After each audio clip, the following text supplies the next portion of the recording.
एक बार की बात है, एक व्यक्ति को रोज रोज जुआ खेलने की बुरी आदत पड़ गई थी।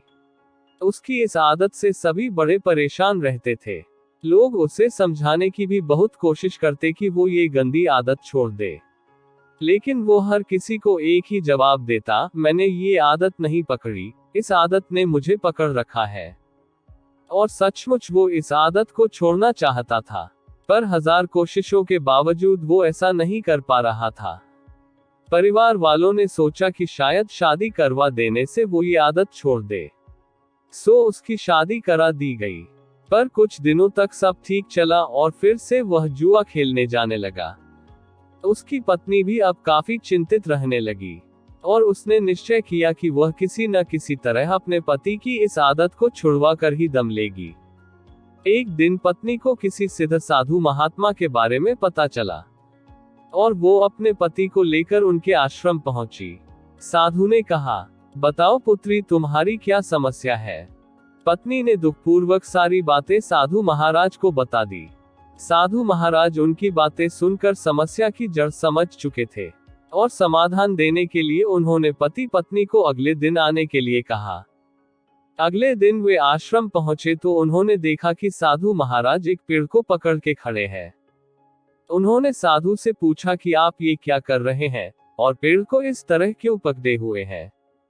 साधु ने कहा, आप लोग जाइए और कल आइएगा। फिर तीसरे दिन भी पति पत्नी पहुंचे तो देखा कि फिर से साधु पेड़ पकड़ के खड़े हैं। उन्होंने जिज्ञासावश पूछा, महाराज आप ये क्या कर रहे हैं। साधु बोले, पेड़ मुझे छोड़ नहीं रहा है, आप लोग कल आना। पति पत्नी को साधु जी का व्यवहार कुछ विचित्र लगा, पर वे बिना कुछ कहे वापस लौट गए।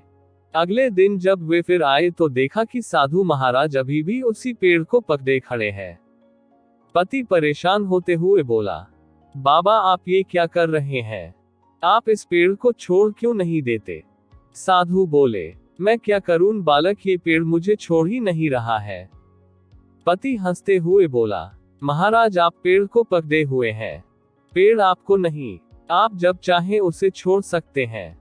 साधु महाराज गंभीर होते हुए बोले, इतने दिनों से मैं तुम्हें क्या समझाने की कोशिश कर रहा हूँ, यही न कि तुम जुआ खेलने की आदत को पकड़े हुए हो, ये आदत तुम्हें नहीं पकड़े हुए है। पति को अपनी गलती का एहसास हो चुका था। वह समझ गया कि किसी भी आदत के लिए वह खुद जिम्मेदार है और वह अपनी इच्छा शक्ति के बल पर जब चाहे उसे छोड़ सकता है। तो दोस्तों, इस कहानी से हमें ये सीख मिलता है कि आप अपनी बुरी आदत को कभी भी छोड़ सकते हैं, क्योंकि बुरी आदत को आपने पकड़ रखा है, ना कि बुरी आदत ने आपको।